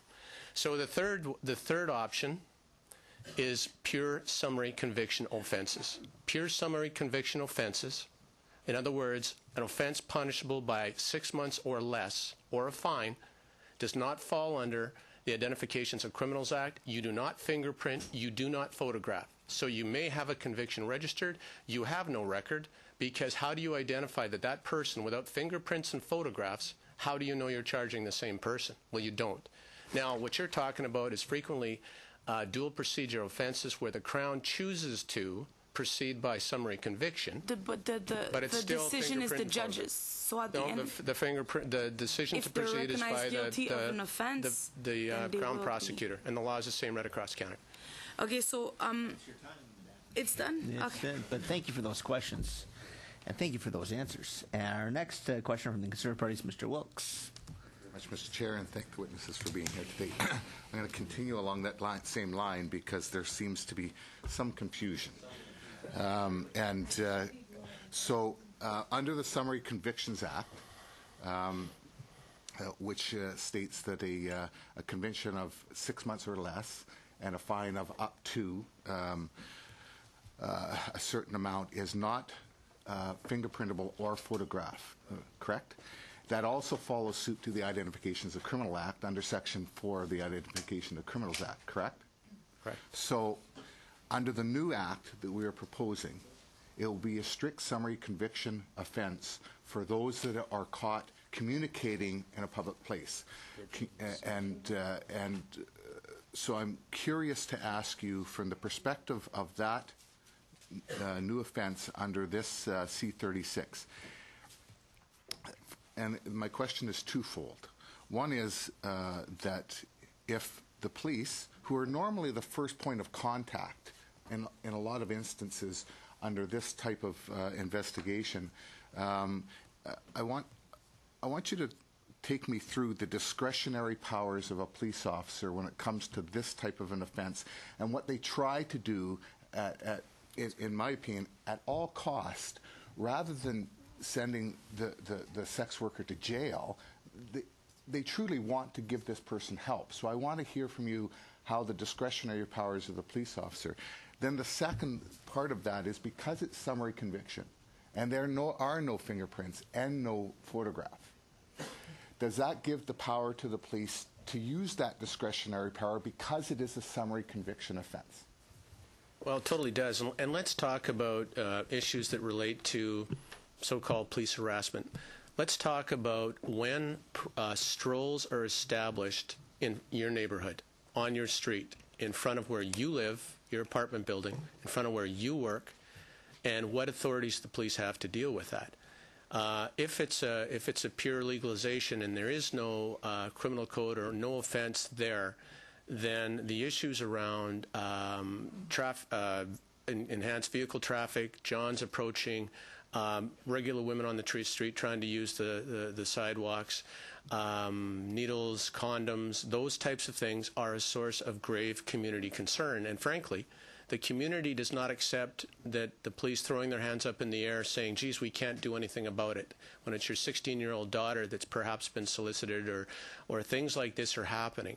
And I was at a police commission meeting a few years ago where this was indeed happening in the community, and the community collected a jar full of condoms and needles and such, brought it up, put it on the desk of the chairman of the police commission and said, you tell us it's not a social problem. Tell us what you're going to do about it. By having some provisions under the criminal code that allow us to take some steps, and by making it minimal provisions under the criminal code, i.e. summary conviction offenses, it allows us to take some actions to remove the social disorder issues associated with that, and allow us to take some steps to address the victimization issue of those women or men, because there is male prostitution, just to put this on the table, and very little in the way of recognition or treatment of that. Thank you. So there has been some line of questioning that would suggest that the police target prostitutes from time to time, and we've heard that from some of the groups. And could you explain to us, from the perspective of policing, with regards to targeting as opposed to what the police may or may not be trying to do when they do a targeted area? Well, there's a couple of things. One I think I've alluded to is that there's very few communities and very few locations where the community believes that a stroll is acceptable, where they believe that the issues associated to that cause other social issues. Yeah, sorry. I just want to interject because this one might take a little longer. Under the new provisions under Section 213, 1.1, it says that everyone is guilty of an offense punishable on summary conviction who communicates with any person for the purpose of offering or providing sexual services for consideration in a public place or in any place open to the public that is or is next to a place where persons under the age of 18 can be reasonably expected to be present.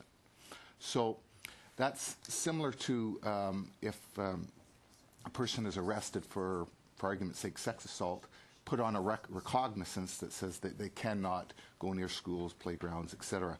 Can I get your perspective on that section, and if you have reviewed it, Chief Hansen, and what you think? Again, I think it allows us the opportunity to address issues where there are serious risks associated to kids or the provision of a particular service like this. I mean, we do get a lot of concerns related to issues and circumstances around schools and playgrounds and daycare centers, and you can go on and on and on. So we need the authority to be able to do something. Okay, thank you very much. Thank you for the questions and answers. Our next questioner is New Democratic Party, Mr. Jacob. Welcome. Merci, Monsieur le Président. Merci à nos témoins d'être parmi nous. Thank you, Mr. Chair, and thank you to the witnesses for being here. My first question is for Ms. Emily Simons. Here's my question. How is poverty reduction and affordable housing useful in helping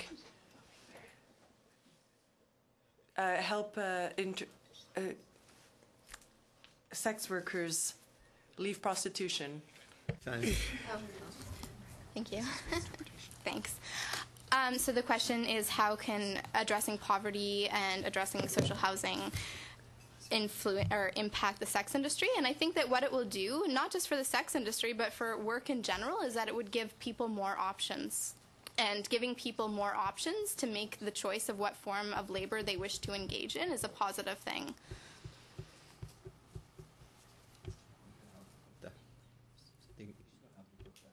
Later on there. Okay.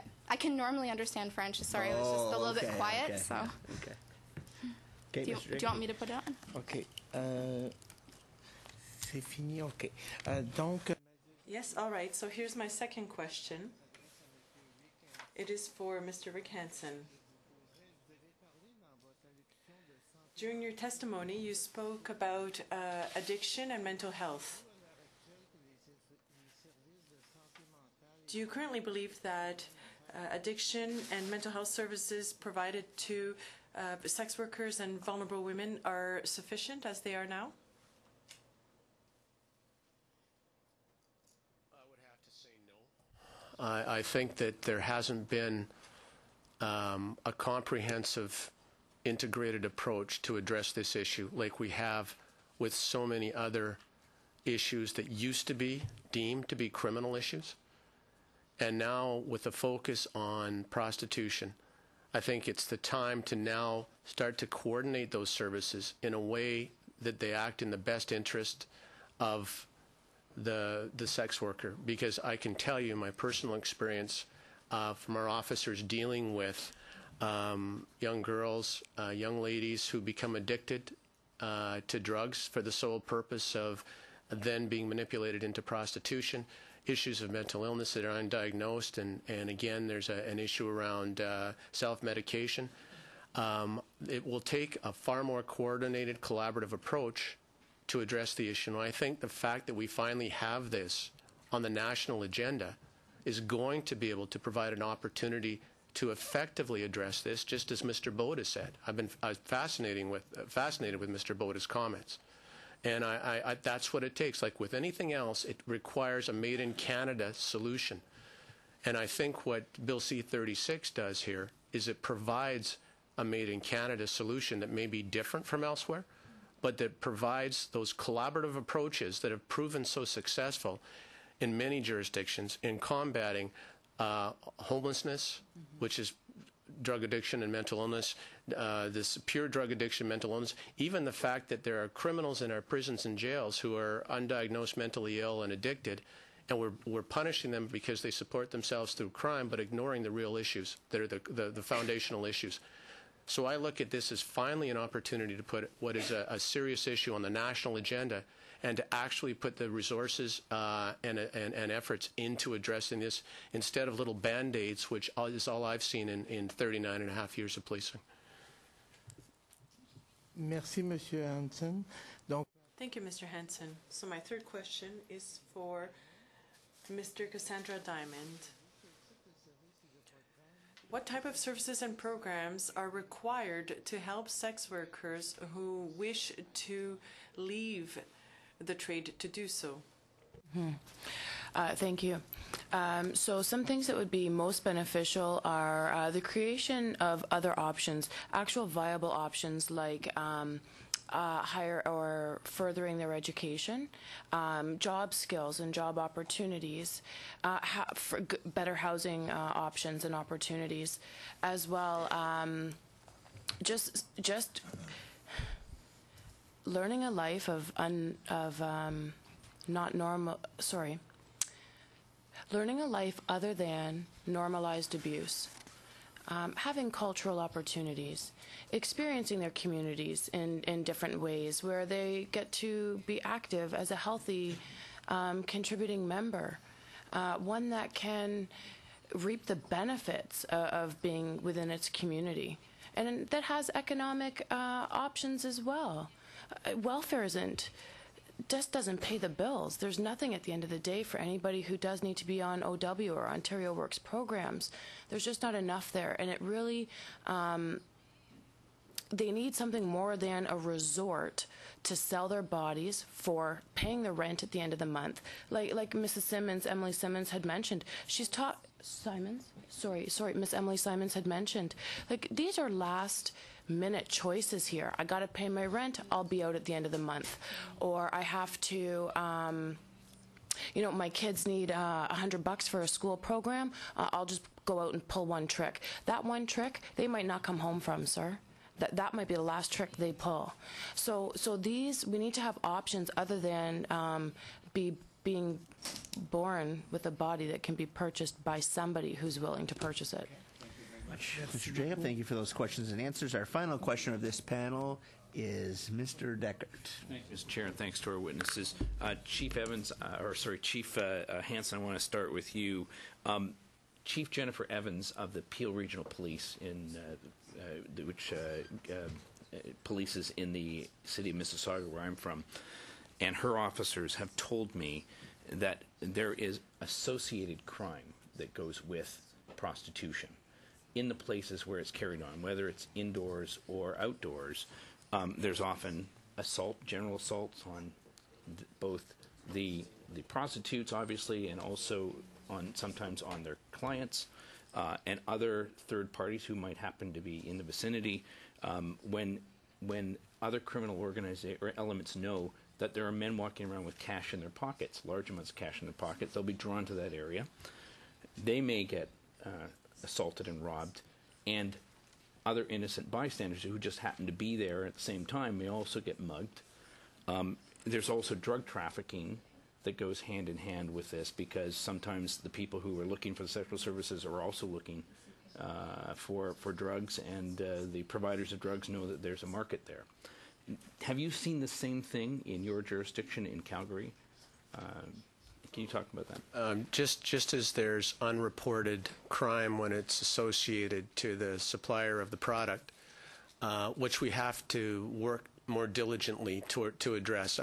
Many of the offenders that target prostitutes are vicious, violent men who, if they're at the time they're victimizing a prostitute, at another time it could be some other equally innocent person, and not having access to the reports of those people, who they are, is something, if we don't know, we can't investigate, and we have to fix that. As far as the supply side goes, those that are soliciting the service, yeah, absolutely. There's multiple cases where they're set up, they're robbed, they're beaten, they're extorted, and they're reluctant to report for the same reasons, for the embarrassment that's associated to it. They think the police aren't going to react to it. Frequently, there are these issues are associated to organized crime groups, because this is a lucrative market, hugely lucrative.